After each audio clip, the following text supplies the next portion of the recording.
Setlist too. Yes, we might. Todd McLean is here for the night.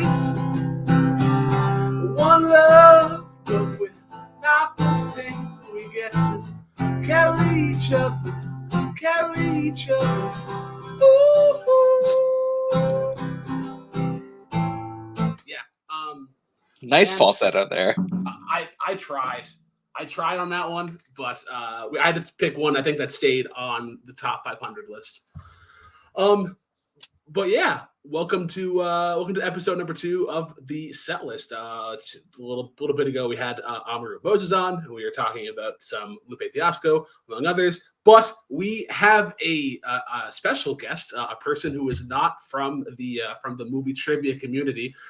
It is a Canadian, and amongst those Canadians, it is a fellow Islander, a fellow person from PEI.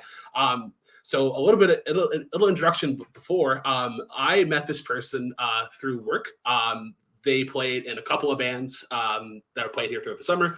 Adam McGregor and the Foos, which is a great like funk rock cover band. And then he also played with a man by the name of Gordon Belcher, who did a lot of like Irish and folk traditional tunes. And I asked him in August. I was like, hey, thinking about doing this interview show. Would you like to come on? And he's like, yeah, sure. We'll get there whenever the time comes, and then now we're here. So without further ado, Todd McLean, welcome to Setlist. How's it going? Thanks so much, Brooklyn. Yeah, it's going great. Thanks, guys, for having me on. This is sweet. Man, yeah. I'm blown away by that cover right off the bat. I was not expecting that. Yeah, an incredible head voice there. Right? See, told you. Wow. Yeah, that's all the bent up energy. Like whenever all the bands are there, it's like I know that I'll have my time to shine one of these days. All right. Well, you two have fun. I'll be backstage if you'll need me. All right. So for those who are not familiar with the show, basically what happens is we ask our guests the same 10 questions throughout. So we will get right into it with question number 1. Todd, who is your favorite artist or your favorite band? Yeah, my favorite band. It's such a tough question, really. Like it's very difficult to narrow it down. But like if I were to say one, I had to go with U2. Yeah, when I saw this, I was very intrigued because I think just from like the early 2000s generation, like we were introduced with them with like Beautiful Day and Vertigo and The Sweetest Thing, and that wasn't really like the essence of what U2 started as. I think that was a little more like dreamy. Exactly. I do think that U2 is one of the most like influential bands in terms of like who they inspired. Like I feel like they get a lot of sound. Like Coldplay is inspired by them, and just a lot of alt rock in general tends to go for that dreamy kind of hopeful view. Before we get into the albums. Oh no, sorry. One of the things that I wanted to point out is that Adam Clayton, the bassist, like in all the songs that I went through, he needs a raise or he needs to be more recognized because he's doing probably the most work in all of this.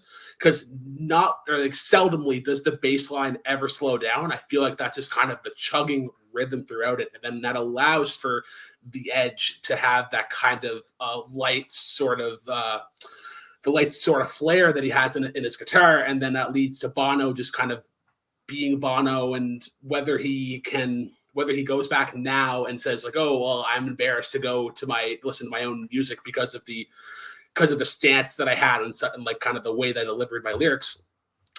It's just it's fascinating to see these guys go through. So we'll start off with the 80s. They came out kind of a guns a-blazing. They had Boy in 1980, October in 81. War, I would argue is kind of like their breakout record. Is that where they started to get noticed. Then you have the Unforgettable Fire in 84, where I would say, I'll ask you this now. Would you say that the Unforgettable Fire is like of the U2 fans that is an overlooked record? Yeah, well, I would say as far as like diehard U2 fans, that's up there with like, you know, a lot of people's favorite albums. It is an overlooked record, I think, as far as the mainstream goes. But yeah, it's definitely like up there in terms of my favorite U2 albums. It's phenomenal, and it has like a really ethereal soundscape to it all the way through it. A very transportive album, and yeah, the melodies, the grooves, and yeah, like the overall sounds of it. Like it's very it's got a mystical feel to it, and it was like really kind of the precursor to the Joshua Tree, which came out just after that, where yeah, obviously that's one of the most celebrated U2 albums. Yeah, it is the album that every kind of goes for. Released in '87, and then you have like the bigger singles, With or Without You. I still haven't found what I'm looking for, Where the Streets Have No Name, and I think for Where the Streets Have No Name, it got people on the idea of that U2 just really likes their tension, and they really like creating this aura. And I think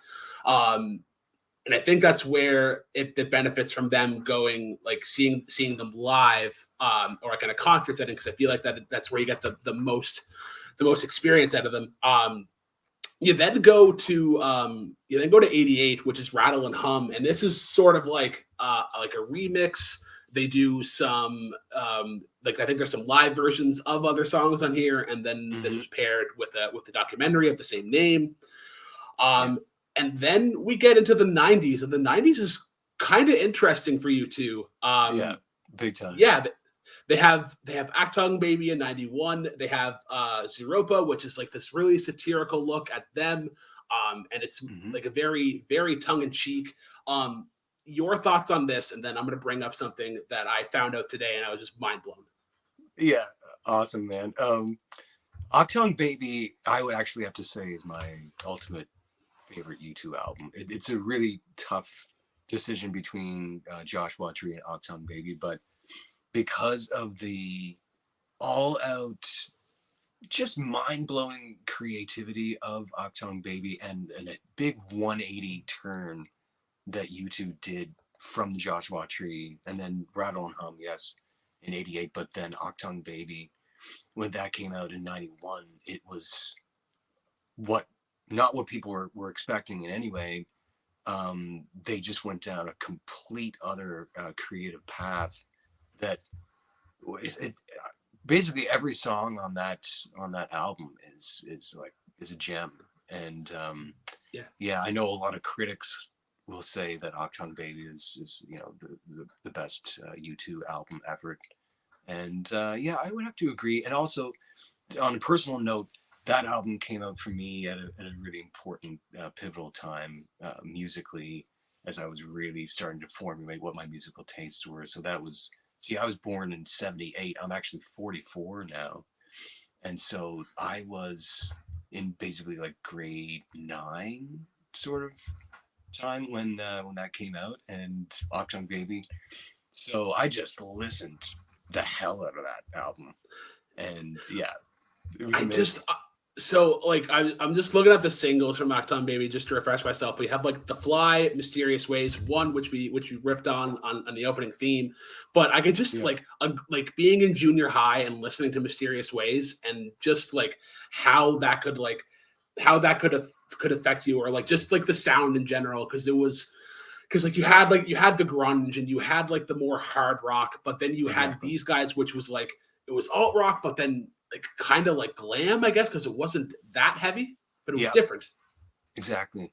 Yeah, exactly. I was just so taken away by the melodies and Edge's guitar work. Like I wasn't even playing guitar at that point, but I definitely was getting really interested in learning guitar. So I was just so impressed with everything that the Edge was doing, and of course Bono's voice. But I love that you mentioned Adam Clayton, the bass player, because he's an unsung hero as far as the U2 lineup goes, and the rhythmic, seamless connection that Larry Mullen Jr., the drummer, and Adam Clayton have as the bassist.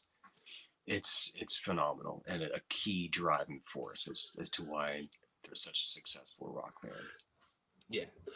So then they end the 90s with Pop, this kind of controversial-ish album, but like not necessarily the worst. But the thing that I found out is that while they were on tour in the 90s, Bono brought out this alter ego that he called McFisto. Oh, which yes. is like, yeah, and I like never heard of this before. What happened is that I was watching. What? Yeah, exactly. So during live performances, he would bring this out once every show, I think, and it was basically this devil, but a devilish character. Yeah, it's so weird. I forgot about that. And to see it later in a concert, because he still references it. I forget the song that it comes out specifically, but he'll yell out like Judas, and then like Edge will do this guitar solo, and then he'll be like, he'll have the horns out, and it'll just be like bobbing his head too, and it's like, why are you doing this? Why are we bringing out this persona, which is almost the exact opposite of you, who's supposed to be like peace and love and very activist? Question: is this the same tour where he got stuck inside of a lemon? That sounds about the same. It's the same era, and it could be the same tour, Andrew. What a wild time! Yeah. Then we get into 2000s, whereas I sort of fell in love with them. Then you have All That You Can't Leave Behind, How to Dismantle an Atomic Bomb, which I think is a really cool record. And then there's also No Line on the Horizon, only the 3 albums for the 2000s. But you have some great songs here. You have Beautiful Day, you have Vertigo. Vertigo is actually, and it's weird because Vertigo is the only song that Bono is proud of. There's an interview that came, I'm sure that you heard of, came out a while ago, and Bono says that he's actually like he hates hearing himself like on records. I think he's just overanalyzed his songs to the point where he just doesn't like them anymore. But yeah, just a really cool time. But what are your thoughts on the U2 in the 2000s? Yeah, I guess a word that I would use would be surprising. I would use that adjective because very often bands have a difficult time reinventing themselves. But for some reason, U2 was able to surf through creative tides and continually invent themselves in surprising ways. And so, like, I was personally surprised when All That You Can't Leave Behind came out, and there were like some really incredible songs on it. Beautiful Day, as you mentioned, one of them, and Stuck in a Moment That You Can't Get Out of. I love on the following album, the City of Blinding Lights is probably one of my favorite U2 songs from that era. And, is that the one that won original song? Actually, I'm not sure what awards it won, but yeah. Maybe. Yeah, because I know one of the U2 songs won Best Original Song for Gangs of New York, but that's going to be for the Googler. Yeah. And I really like that tune called Yahweh as well. That's from that same record. But like, yeah, I just I'm really quite blown away with how they were able to explore new creative zones and just continue that process of reinvention, and yet still maintaining like the same thematic thread as far as like who they were, and not deviating too much from that. I think I know Andrew will quite enjoy this. All That You Can't Leave Behind was actually the return of them working with Brian Eno Brian Eno of the Talking Heads, and then Daniel Lanois There was actually an interesting story on this. It was Dan Illinois and Bono had like a 2-hour argument over the sweetest thing in terms of like the lyrics and what it meant. They ended up hashing it out, but it's crazy that like a song that's essentially an apology to Bono's wife because he was recording the Joshua Tree on her birthday, and then even like when you go into the music video, it's them on a carousel, and it's him like just basically trying to woo her with a couple of like different gifts. Okay, yeah. Yeah, well, yeah. and then, I love that you mentioned Brian Eno and Daniel, because key forces there in terms of the soundscape of their albums. And then this is where we're going to call an audible, because normally question number 4 would be your favorite concert, but it just so happens that in 2011 you went to see U2 at the Rogers Centre in Toronto. The Mecca of Canada, I guess you would say. That is the Los Angeles. Everybody dreams of going to Toronto and somehow being successful. Exactly. Yep. Yeah. But yeah, how was the concert? Was there any opening acts before?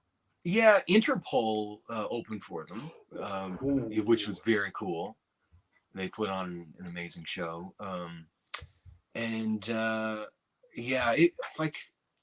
with that many people in a stadium and the just the electrified energy that surged through the entire place, like it was completely phenomenal. I like a lot of U2 fans will describe U2 shows as a spiritual experience, and it really was.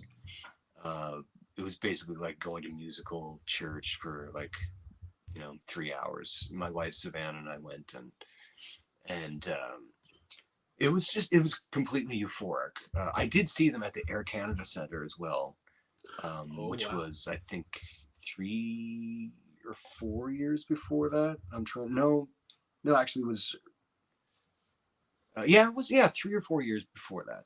I'm trying to remember exactly when, but that was an amazing show as well. But I definitely think the Rogers Centre show was even better because of the fact that it was huger. It was like a massive show, and they just really did like pull out all the stops that night.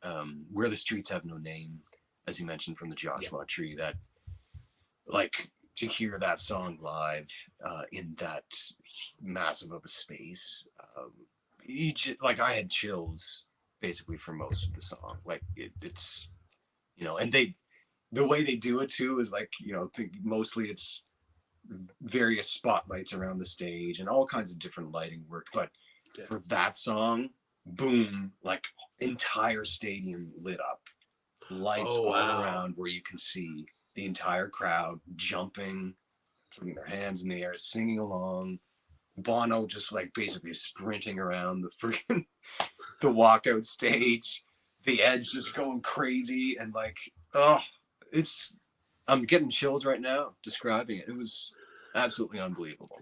Yeah, I watched a little bit of the show from Glastonbury. I think it was on the same tour, just to kind of get a feel of what it would have been like, and just incredible. Like these, like they had been around for a while, but their age doesn't really show.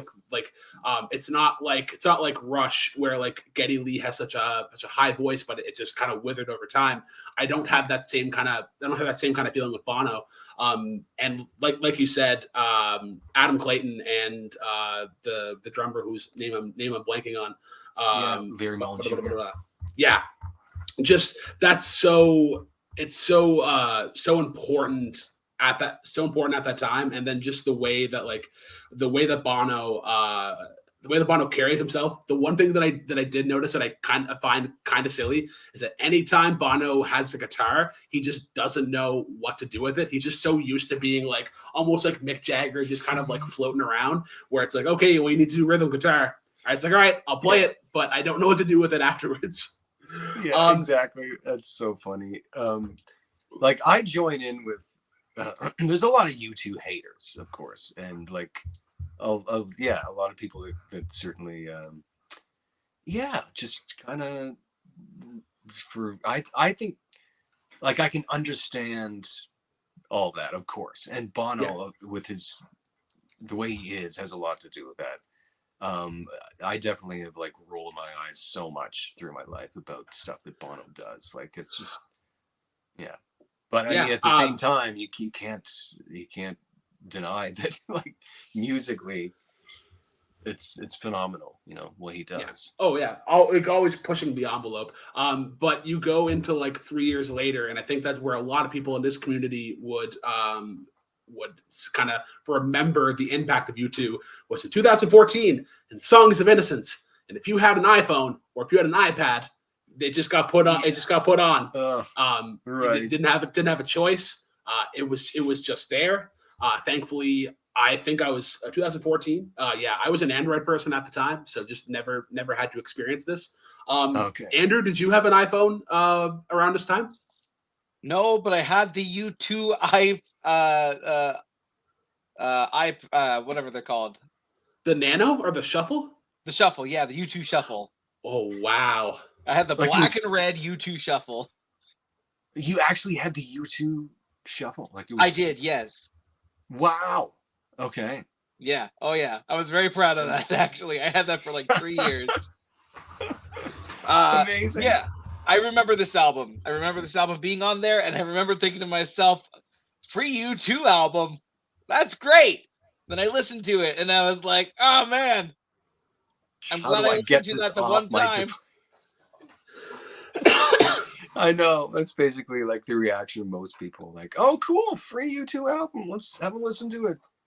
How do I get rid of this? Like, can I trash this somehow?" The whole thing wouldn't be such a huge debacle if it was. It didn't have to be Octung Baby, and it didn't have to be The Unforgettable Fire or any of that. If it was just slightly better, the whole issue wouldn't even be an issue, I think. Yeah, then people would be glad to receive this free musical product. I agree. Yeah, it was a really terrible album, and maybe they realized that and they wanted to, just try to do some kind of spectacle with it. We're gonna make sure people have this album. And then we go on to the rest of the decade. You have Songs of Experience in 2017. I don't think there's any like big singles that came off of that one. And then supposedly, as of recording this on November 18th, which would be this upcoming Friday, they're supposedly putting out a new album in the Songs of Songs of Surrender. Have you heard anything about this new album or who they're working with? The only thing I've heard is that it's in connection with a memoir book that Bono's put out. Right. Yes, he was on a press tour for that. Yeah. I believe the book is out now. Is it called? It's called Moment of Surrender. The book. I think it's just called Surrender. Is the name of the memoir. Yeah. So that's all I know. So it'll be interesting to see, how the album links up with the content of the book. Obviously, it's going to explore similar themes, probably, but that's all I know, and it'll be great to hear it. That's so November 18th is this Friday. This Friday. Comes out this Friday. So before we get into the next question, I want to bring Andrew back in for a second, just because of. I think U2 as a favorite artist is so interesting, given the path that we've had with Off the Stones, and it felt like every week there was a U2 song that got taken off. So my question, I guess, to Todd, and while I have Andrew here for fact check, the only songs that are left on the top 500 from U2 are One and Where the Streets Have No Name, I believe is correct. With or Without You is also one. And with or without you. And I think Pride in the Name of Love. Oh, cool. I can't remember if that's on the current or on the former, but it was on one of them. Okay. If you could pick if one of those had to get cut off, or if you could see one being lost to time, which one do you think it'd be? Or if there was one that's like, needs to be in the top 500, which one would it be?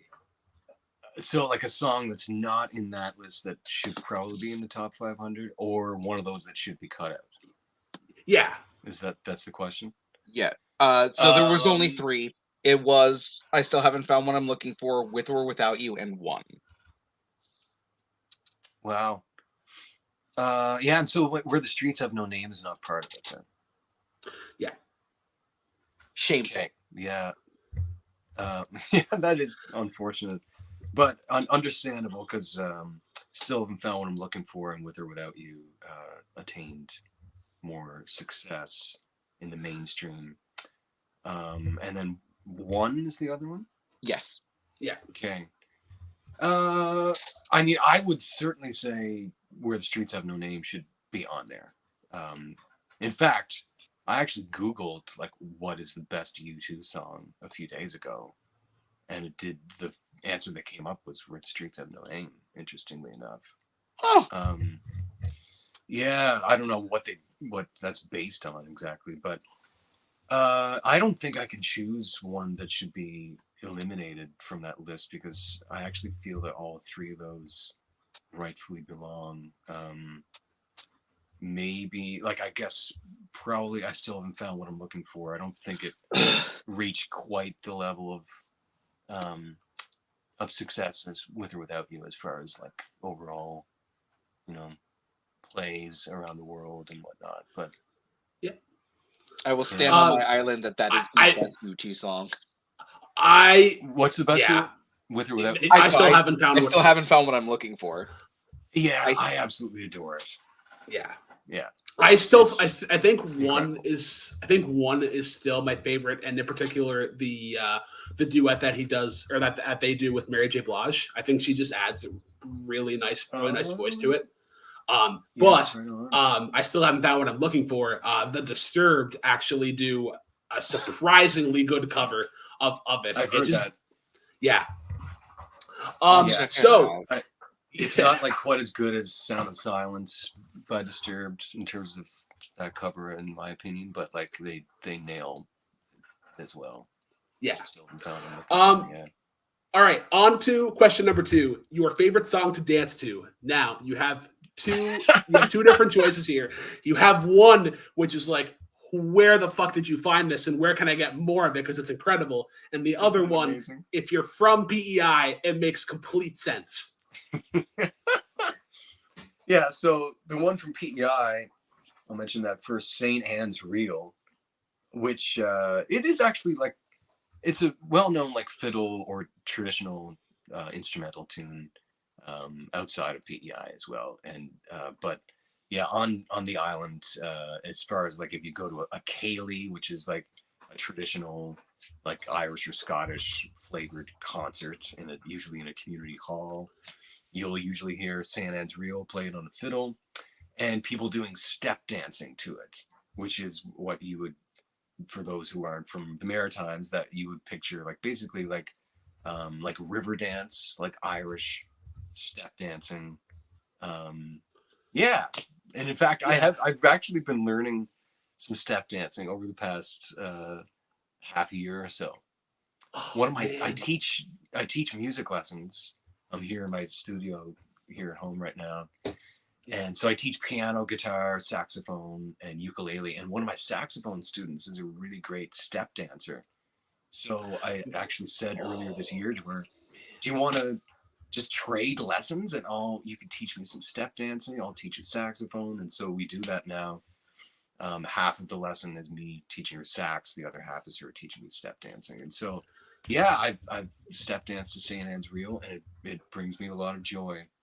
Yeah, when St. Anne's Reel, sorry, before we get into your other one, when St. Anne's Reel came up, the thing that came up to me was just kitchen parties, and just the feeling that you get when you go to a party and it's like, oh yeah, everybody else brought their guitars and violins, and the chills kind of come down your spine. It's like, okay, we're gonna have a jam. Like there's gonna be some fun here, gonna be some dancing around, and yes. people have definitely heard this before. I don't think people would put like the name St. Anne's Reel to it, but you've absolutely heard it before. It's the quintessential like Kaylee tune. But yeah, your other one is so cool. Tell me about the song. How did you even find this?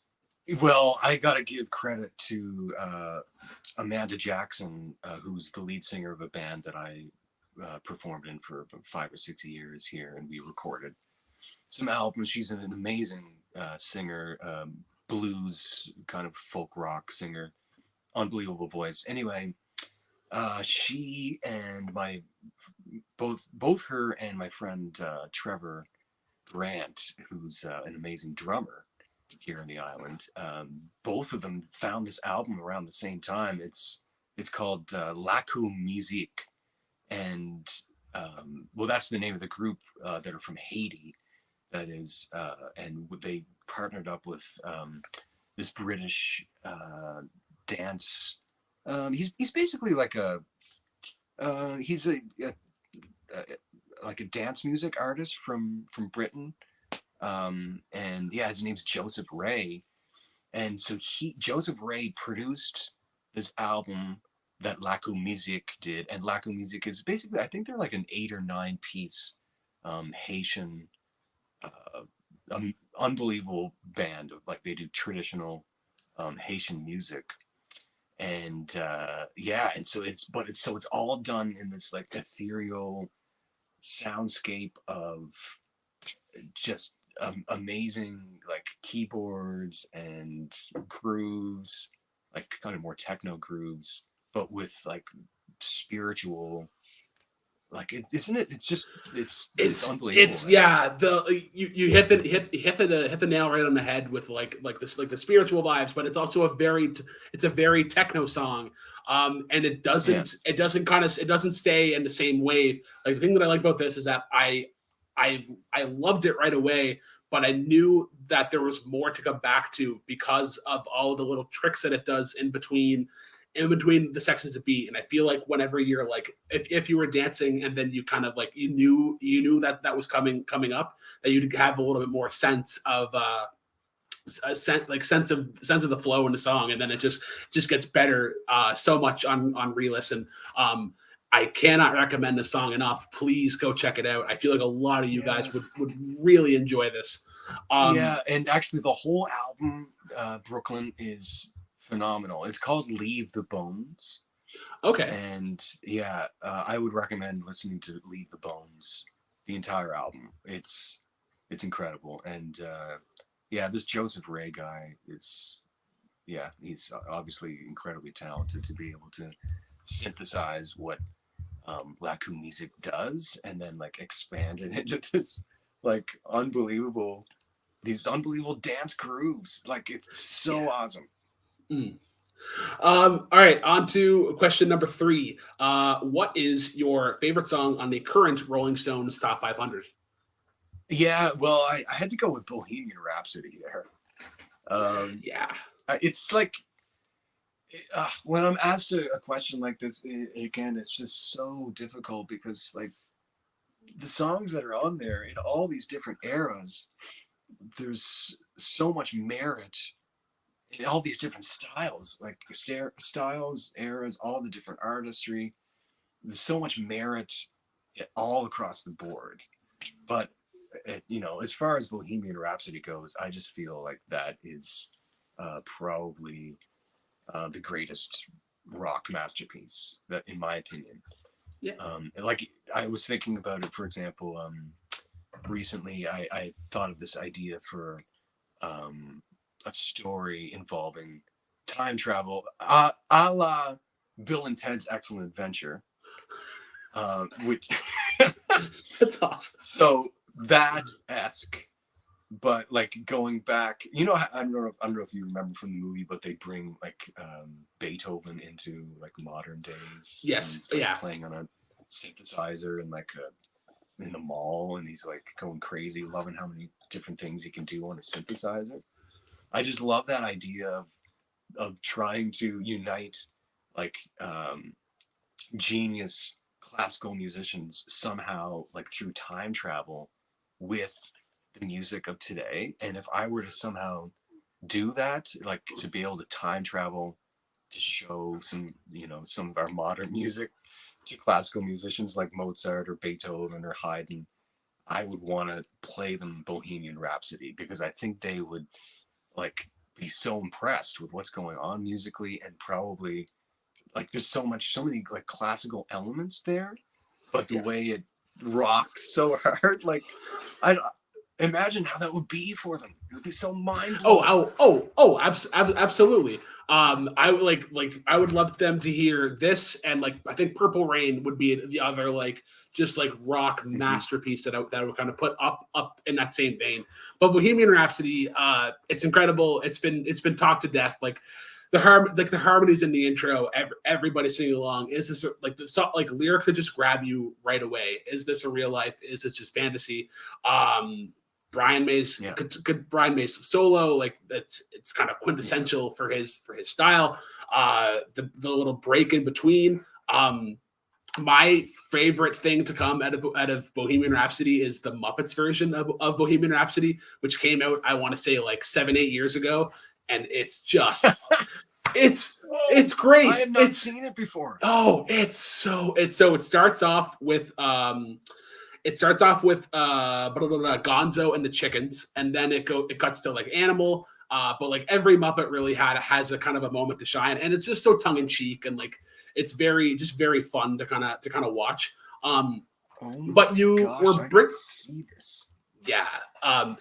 But you brought up something else that I kind of want to branch off to, because you're talking about like how you would love to see Bohemian Rhapsody be shown to Beethoven and Mozart and whatnot. And we're kind of seeing something similar right now in the radio. And I want to bring Andrew back in, because I'm curious to hear his opinion on it as well. Because we're seeing now, like Elton John is going through kind of a similar thing, putting his name on almost everything, mostly for good purposes. I think they're elevating anything that they touch. But what we're seeing happen is that we're seeing Cold Heart, which I think was really good. It was a sample of an overheard line from Sacrifice, but one that people didn't really grab onto. And then a couple others.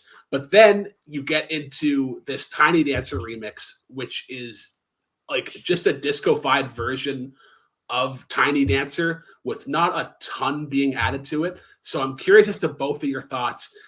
Is this a step in the right direction for music, or is this a fad that is going to get inevitably burnt out? Andrew, did you want to answer that first? Put my feet to the flames. Because I know with like my track record, whatever I say is going to be the complete opposite. It's weird though, because it's a very interesting question.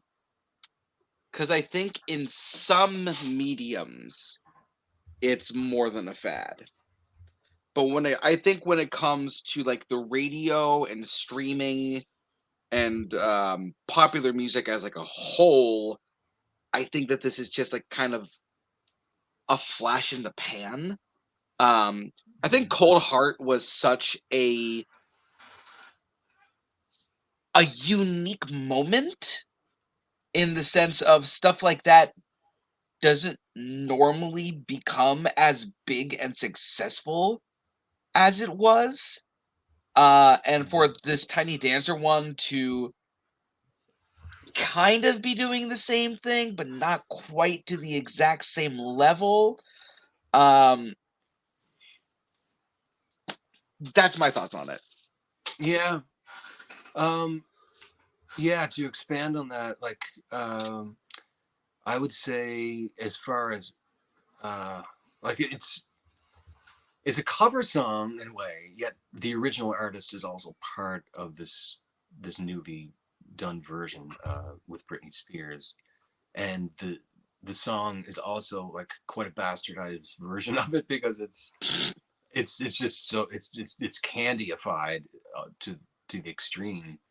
There's like one verse in it, I think, and then basically the rest is just all chorus. Whereas Tiny Dancer, as you know, the actual original Elton John version is like at least 3 or 4 verses, I think, and it's quite a long, like, extensive narrative in it. So yeah, to have this really like succinct like pop song, I think I would say we're probably going to be hearing like more of this. Definitely, like, obviously we're always going to have cover songs. But I wouldn't be surprised if we see more of this kind of dance music-ified songs from yesteryear. Because it's kind of like what Disney's doing with their '90s cartoon movies. It's like, oh, hey, let's give them a facelift and make them live action, and just get people to go watch them again, even though it's basically the same movie. I will say, I think that this does follow a trend that historically has been very important to popular music in the last couple decades, is that infusion and twist on dance music. I think that's dance music. I think when the like the underground, like the house movement scene from like the 70s, 80s really has left an impact on music that is still being felt in ripples to this day. And I think this is just the next step in that evolution, whether it be for the long term, for short term, for good, for bad. I think it's part of that ripple. Yeah. Yeah. All right. Exactly. Well, yeah. Yeah. I think I think should that's actually just mention one other thing. Sorry to interrupt there, Brooklyn, but just one last thing is just they have done something that's very notable, like Britney Spears and Elton John. The fact that we're talking about this right now, and it wasn't even actually on the list of questions. I'm sure the same kinds of conversation are going around like all over the globe about this collaboration, and it's cool that they've done it in that regard, I think. Okay, on to so we already did question number 4, favorite concert. Now we move on to question number 5, favorite music video. I wouldn't say that there are objectively correct answers. Music is very subjective, but if there was ever a time for there to be an objective correct answer, I think it's this one. Yeah, like I would get a check mark for this answer. I think so. Yeah. This is one. I think if somebody said that, well, I'll let you say it. But if your music video is the best or your favorite, you're not wrong. Yeah. Take on Me by Aha. Yeah. Yep. In fact, let's see here.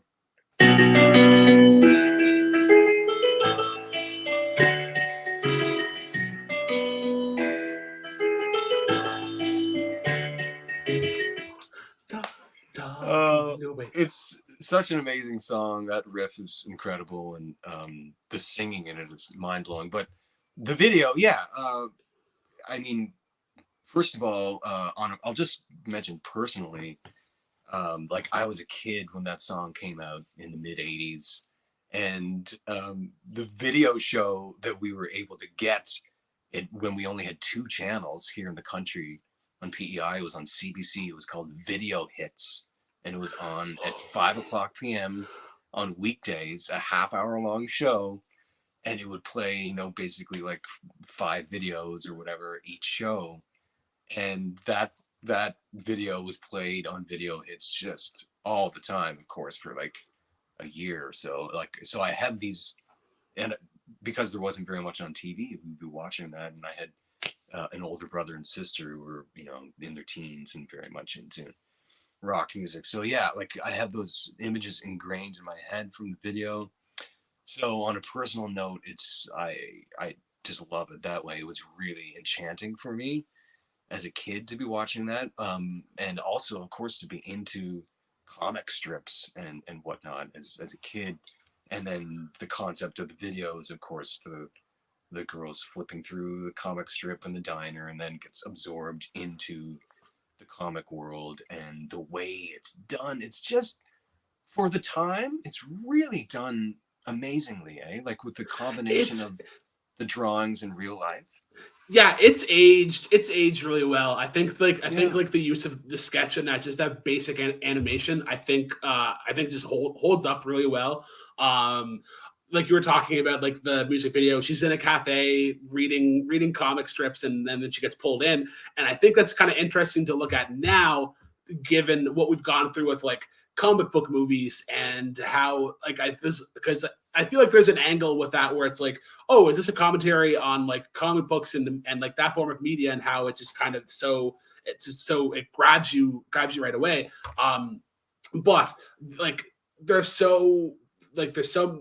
iconic moments that have kind of broken through the pop culture wall. Like when you go to, I think it's like the SWAT, or like the people that are chasing this person, like that's kind of become like a GIF or a meme. It got riffed in Family Guy. There's an episode where Chris is in the grocery store, and then he gets pulled by something, and it's aha. So they're in this sketch, and then he comes out and he's like heavy breath, like what just happened? I don't know.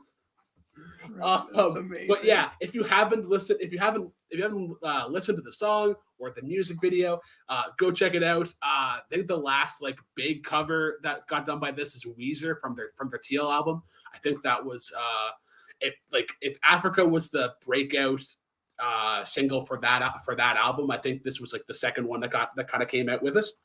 But onto the acoustic version as well. Yeah. So question number 6, we go on to the favorite musical. Now we went from Wicked to The Lion King. Hamilton was potentially going to be here if we actually saw it, but that was actually our answer last week. So I'm kind of glad. But you ended up going with an Islander staple, what a lot of the tourists come here to see. What did you pick? I mean, this is a little tongue-in-cheek, this answer, but I honestly really do love the musical as well. It's Anne of Green Gables, the musical, which for the longest time, it was the world's longest running musical. And I guess, and it's just only because of COVID, it kind of stopped, but now it's of course just picking up and running again. So I think maybe it's still kind of considered the world's longest running musical. The reason why I chose it is because it does have so much pure heart in it, and really like great soul to the story, and it's really professionally done every year. Like the Confederation Center of the Arts that we have here in Charlottetown, as far as theaters across the country goes, like it's really amazing theater.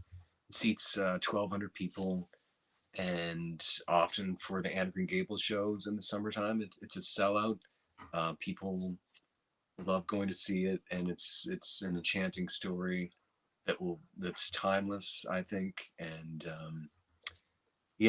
I had to say that. I guess I've seen it probably at least maybe close to 10 times in my life. And so, yeah, like I was going to say The Lion King, which my wife and I did see on Broadway in New York. And it was, an incredible spectacle to see. But I think I would actually say Anne of Green Gables over The Lion King. So I have a confession to make. As long as I've lived on the island, 29 years minus 5 months, I have never seen the Anne of Green Gables musical. Okay. I think what killed it was, I think there was a commercial on the radio or something like in high school, and they used, I think it was for the musical itself, but the only promotional song that they used was like the ice cream, like ice cream. Yeah. Is anything more delicious than ice cream? And that song just got stuck in my head, and it ruined. Like I don't like right. When I get to that point, I'm just gonna have flashbacks. I definitely can understand where it's like this timeless story, and I think it's one that can be adapted in various different ways. Obviously, like with I think it was the Netflix series, and I think that was done with CBC or whatnot. But yeah, exactly. there's this. There's Anne and Gilbert, which is done over at the Guild. I'm not sure what is the difference between that one? Like, if you were to come to the island and see Anne of Green Gables and then go see Anne and Gilbert, like, do you know the difference? I guess I do. Yeah, definitely. You want to see Anne of Green Gables first. Like, that's the longest running musical, as I said, and it's a much bigger production. And the deal with Anne and Gilbert is that it expands on the story of Anne, because of course there's many Anne books. There's Anne of Green Gables, there's Anne of Avonlea that comes after that, and then Anne of Windy Poplars, Anne of Ingleside, all these different Anne books. And in the subsequent Anne books, she gets together with Gilbert, who in Anne of Green Gables, there's just like there's a love interest that sparks between them. And it expands on that love relationship between Anne and Gilbert. And it's basically Anne and her, like, just a little bit older years with Gilbert when they're in the relationship. But yeah, the production itself is it's certainly not as big of a production, but it's charming. It's really well done. Now, Andrew, I'm going to bring you back in here because I know that you are a massive musical fan. I believe you were part of the YLS top 40 musicals. Are you familiar with this at all? And if you are familiar with it, like, has it ever sparked your interest into coming to check out? What is this? No, okay, so I've heard of it. I literally know nothing else about it. I know the book too, but I've never read the book. So it's one that I definitely have heard of. I knew existed. Literally know nothing else about, though. Yeah, that's not too surprising, Andrew, because even though it's got this long-standing tradition, it's like, if you're not from Canada, or especially if you're not from the eastern part of Canada, you probably wouldn't know it. If there's anything that kind of carried over from Anne of Green Gables into, I guess, into like mainstream culture, I guess, or like just, I think, things that are interesting here. So because of Anne of Green Gables, the book, raspberry cordial is a big thing here. Raspberry soda. So whenever people come here, it's like, oh, you need to get raspberry cordial because, like, that's what they drink. That's what they drink in the book. Or so yeah, if there's anything that I'm kind of glad that came out of that, it's that interesting thing, kind of like Newfoundland and their obsession with pineapple soda. That does sound really good. I will say one quick thing before I hop backstage again. So you said there's like some kind of ice cream song in this one that's like, yes, you hear a lot. Yeah. Mm-hmm. There's another musical called She Loves Me that also has a song about ice cream that gets way overplayed here. So I feel ya on that one, buddy. Yeah. There we go. All right, on to question number 7. Your most overrated act.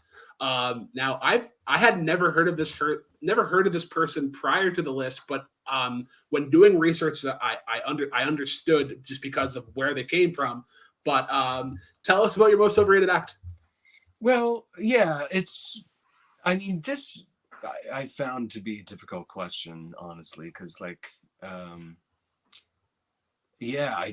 just think that there's, like, definitely a number of acts that are overrated.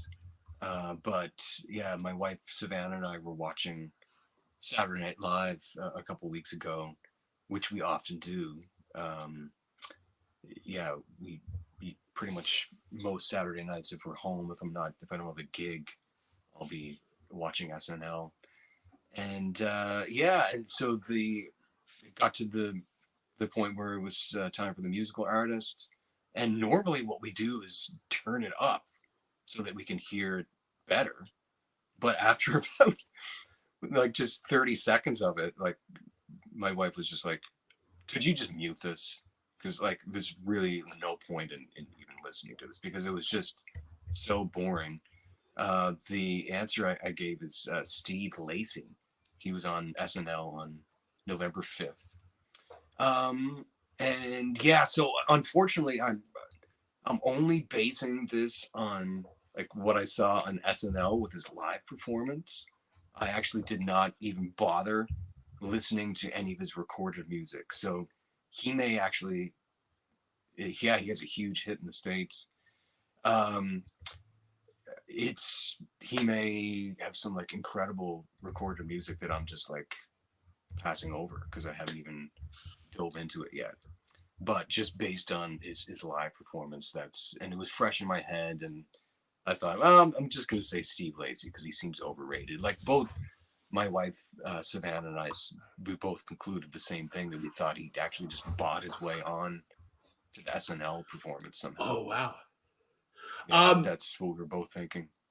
Yeah. So yeah, I hadn't heard of him before. Oh, sorry. So I can actually attest to what's happening here. Okay. Do you have inside information on how he bought his way onto SNL? TikTok. His song "Bad Habit" got huge on TikTok. Right. I think it hit number 1 in the States solely because of the virality that song caught on TikTok in America. Okay.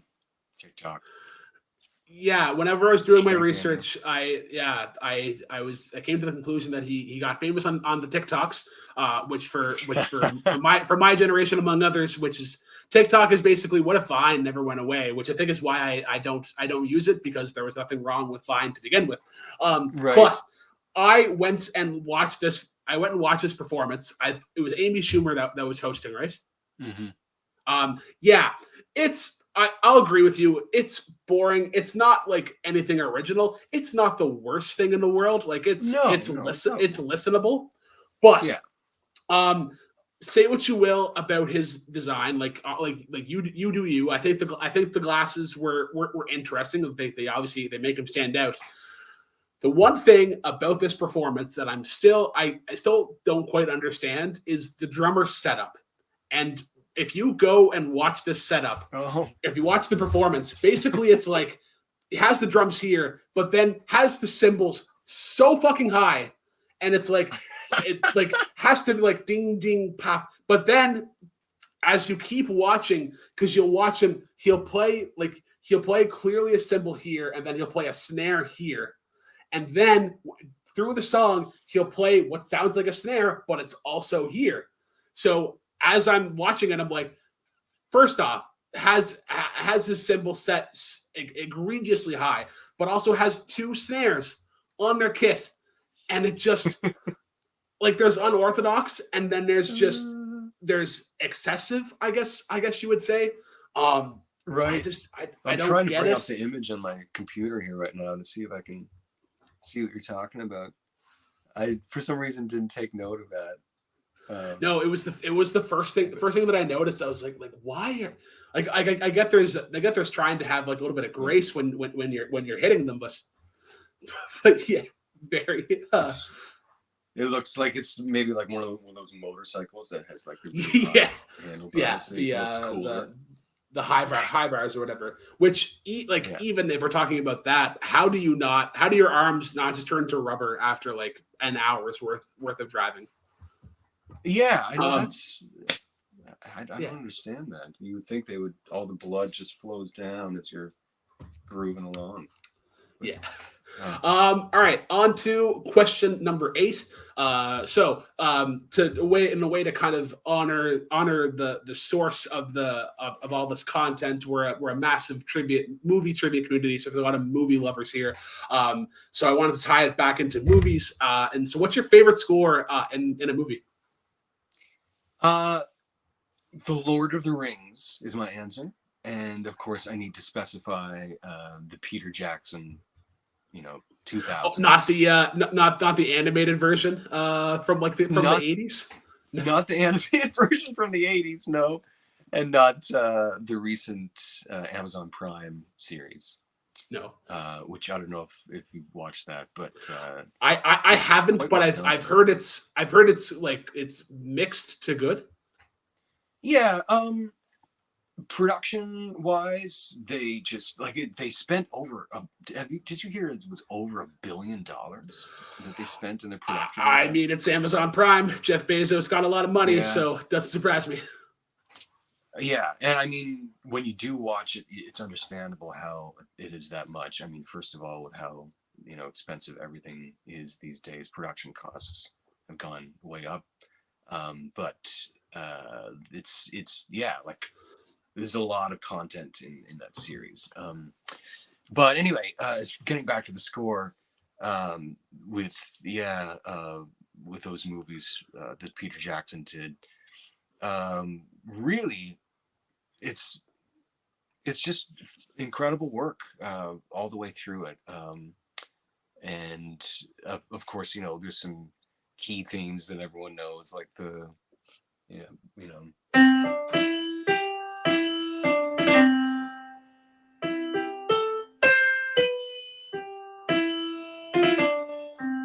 can't believe I actually just played that right there. I haven't played it for quite a while, but that is what it is. So yeah, but like really, it's just the way it is scored all throughout. There's obviously a lot of creative thought was put into it at every turn, and it adds so much to the experience of watching those movies. I've really enjoyed this pick. I would probably pick I haven't seen any of the Hobbit movies. But of the three Lord of the Rings, I would probably go with the Fellowship of the Ring if I had to pick one movie. It does a really good job of setting the atmosphere and setting just the grandeur of everything, and especially like in the first movie. You still get it in the second and third, but just like the wide open scapes that they were using at the time. The choices that Howard Shore was making as well was really interesting. Like using a lot of horns was was very selective in his uses of strings, which I think is an often overused component for movie scores. I just like. I'm a weird guy, and like I like the kind of like the French horny kind of sounds where it's like this, like it's very full and very like there's a very royal kind of presence to it. Well put, exactly. Yeah. But yeah, Howard Shore, a good Canadian fella, did the score for these ones. I want to bring back Andrew here for a second because I want to bring up some interesting facts.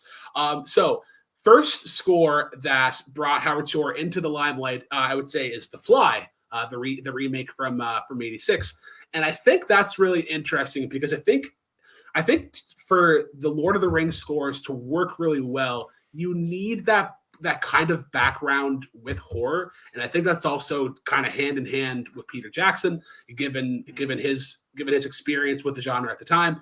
And I think when you get into like the Witch King and all of the spirit, like the ghost-esque kind of stuff, and I think there's a responsibility, I guess, in the conductor in terms of how they score it and getting like a serious kind of like doom and gloom vibe to it. And I think that kind of comes from the horror and just how you're able to have these like notes that almost sound off, but then it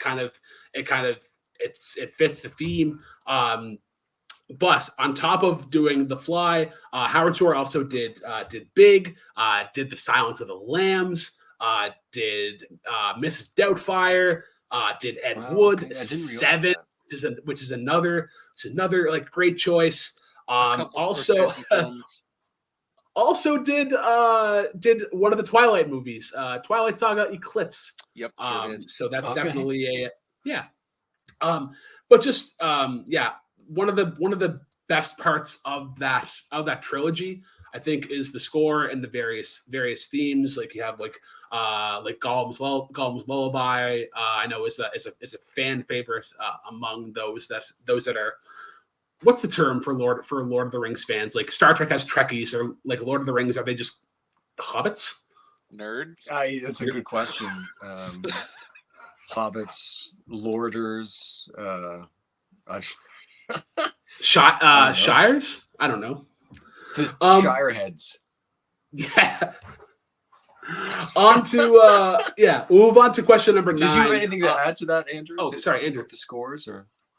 Oh no. I do agree that having someone who has been able to work in horror themes probably really does help, especially when you consider like some of the terrifying imagery that is in the Lord of the Rings franchise, like the ring wraiths and all those kind of characters that are very off-putting. The orcs and things like that. So yeah. The opening scene of Return of the King, and in particular just Smeagol's kind of transformation into Gollum, and how he kills his brother, and then you see like it's not the greatest makeup work looking back at it now, but at the time, like Andy Serkis had on like the full friggin' face mask of him slowly turning into a wrinkly old Gollum. But yeah. Some very fun moments there. But on to question number 9, the penultimate question. Your favorite soundtrack, and knowing your age and like just kind of the time frame you were growing up, these make perfect sense. What are they? Yeah, well, can you fit all? Like, is it fine to put 3 answers on here?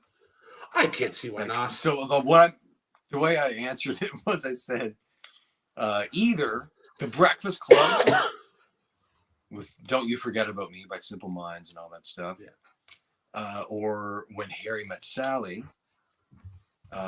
which has a lot of Louis Armstrong, Ella Fitzgerald, jazz standard, classic tunes. Off the top of my head, those are my 2 answers, and I think just because Well, I have to say, again, just kind of noting my age here, when I was growing up through the 80s and 90s, soundtracks were a very important thing, and they made big record sales, and it was like a coveted thing. Oh, I got the soundtrack for The Breakfast Club, or the Big Chill soundtrack. Look at all these great hits, or Dirty Dancing, all that stuff. They sold really well. People listened to them, and it was basically like almost like just like this awesome like greatest hits little thing that you had from that movie experience, where you could listen to it. It would bring you back into the experience of the movie, yet also just an awesome little compilation to rock out to. This was from that era, and The Breakfast Club. I really love through the movie. There's all kinds of like 80s synth stuff that is just like so particular to that era. Probably Yamaha DX7 like propelled sounds. It's just like it's so key to bring you into that time, and like now about that sound, by the way, like the 80s, it's now there's all these throwback 80s bands and songs that you'll hear like like a callback, like kind of synth sound from the 80s, but at that time that music was just coming out and was so groundbreaking. And so to be able to watch a movie like The Breakfast Club, where you got all these teens experiencing all the drama that they're experiencing together, and then to be seeing, or to be at the same time hearing all this like synth rock at the same time that was just coming out, it's a really kind of like enchanting like a really compelling time capsule of what life was like at that point. I also have to say, in 1984, when I was 6 years old, that was one of the first movies that I went to in the theater, and because my teenage older brother and sister wanted to go to it when we went to on a trip to Halifax one time, and the whole family went to see The Breakfast Club. I can still remember going to the theater and, swearing happening in the movie and just being like, what is going on? Like, I can't believe I'm let in to see this movie. And there's all this crazy stuff going on in it, like sexual stuff and stuff like that. Yeah. Anyway, it was an amazing experience. Yeah. So I've been a tough critic on the 80s in these series of shows. I've always been a believer that the 70s was a decade that kind of spread out the genres and really kind of figure out all the different little niches in there. And then the 80s was just like, okay, now we have all of this technology and we've really kind of figured out synth. Let's use it. And I think the angle that I haven't really the angle that I haven't really came to it is, and I think you kind of brought up a great word for it. It was groundbreaking. It was groundbreaking at the time. Like, that's something that I definitely haven't taken into consideration, is that going back into this music, it was so great just to hear all of it. I always consider 80s music to have just like a layer of cheese on it. Sometimes there's a lot of cheese, sometimes there's somehow not enough. But yeah, Don't You Forget About Me has just the right amount. I think the synth sound in there is great. The other one that I wanted to talk about in The Breakfast Club is the dream montage, like when they're all smoking and it kind of turns into a dance scene. I think that hits the perfect energy. I haven't gotten around to When Harry Met Sally. It's not available. I know, but it's a bunch of jazz standards, and that's right up my alley. What was that meme? I missed it. What? I believe it is a young Samuel L. Jackson. I'm not sure from which movie, though. Andrew, which movie is that from? You're muted. I am muted. It's from Coming to America. Oh, jeez. Okay. The reason why I went with that is just because it really sets the mood for that movie in such a pivotal way. All those old jazz tunes, because it's like, it is a playful movie. When Harry Met Sally, probably one of my favorite movies. I think it's comedically brilliant. Rob Reiner is a really good director. Yeah, he directed my favorite movie of all time, A Few Good Men. Oh, right on. Yeah. That's an incredible movie. I agree. That's amazing. When now you talked about you were going to Halifax for The Breakfast Club. This will probably be funny for only the two of us. But when you went to Halifax, did you come back with canned pop?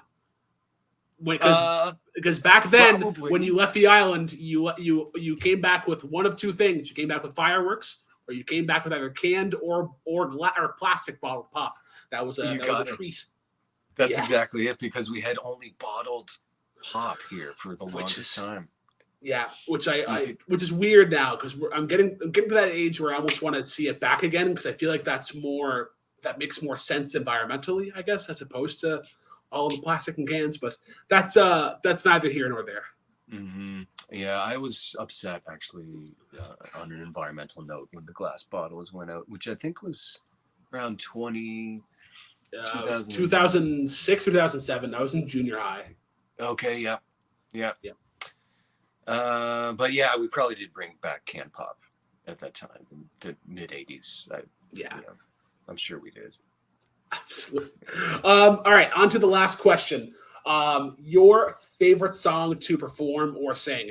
Now, I have heard the song that you have performed, the particular version that you guys performed. It is fucking incredible. I wish I had a recorded version to show Andrew, but Todd, please tell us your favorite song to perform. Yeah, well, I'll just maybe play it here first. not that.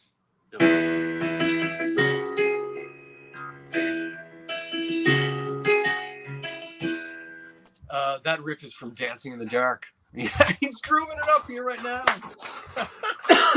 Let's go! He's doing his best Courtney Cox impression. So a little peek behind the curtains for you, Todd. Bruce Springsteen is beloved by Andrew. I am not a fan of Bruce Springsteen. The only two songs that I like of his are this one and "I'm on Fire." But well, no, I'm quite a big fan of the Boss, I gotta say. And so this song, yeah. Well, I have to say, a big reason why I chose this too is that I performed with. This song I've probably done with at least 4 or 5 different acts, and it's always so fun to perform, and it always fires up a crowd. It's just a brilliantly written rock song, such a catchy hook, and me as a sax player, of course, it's like just such a blast to be able to rock out this song. So yeah, and with the band that I'm with when I play when you see us, Brooklyn, the Adam McGregor and the Foes band, yeah, we do our own version of it, and it's a little slower, but then we do a big rock out of trading back and forth solos at the end between Adam on guitar and then me with the sax, and we always try to take it to higher and higher levels to finish off with a big bang with it. So yeah, I love performing this song. Yeah, there's I would say of the ones that I've heard, I would say this one is my favorite, and then the second one would probably be "If I Ain't Got You." You guys, it's do a really pretty bout of that one. Oh, the Alicia Keys tune. Yeah. Yes, thanks, man. Yeah, and then I would say your mashup of Superstition and We Got the Funk. It's just like it makes sense, but you would never think to put those two together, and it's just it's a seamless sort of transition. Thanks, man. Yeah, Adam thought that up, and we've been playing it like that for a long time now. It's always such a fun tune that always gets people dancing it up. Yeah. All right. So that is going to wrap up the show. I will bring back Andrew in here for our pseudo actual last question. The question that we actually want to end you on with Todd. If there was any artist that you could recommend to people right now that maybe isn't getting enough love, who would you recommend? Well, I love that we were talking about Lacune Musique and Joseph Ray earlier in that album, Leave the Bones. And I love that you were strongly recommending that people listen to that. I would probably be leaning toward that. I also really love an artist named David Ramirez that I discovered I guess it was maybe a couple of years ago, and he's not really that well known, but he's an American musician, and really just very compelling songs, beautiful melodies. He reminds me a little bit of Wilco in a way, like Jeff Tweedy from Wilco vibe. Okay, now I'm actually in. Now you're into this? Oh yeah, I'm gonna have to set that up for later. Okay, yeah, check it out. Yeah, I'm trying to remember the album name that I especially loved. It's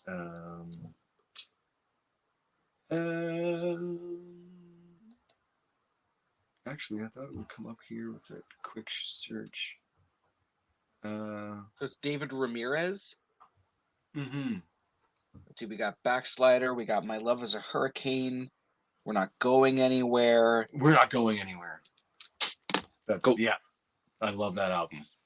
Yeah, check that out, Andrew. And I would definitely recommend him to listeners, especially if you're into like Wilco, kind of almost like Americana alt country stuff.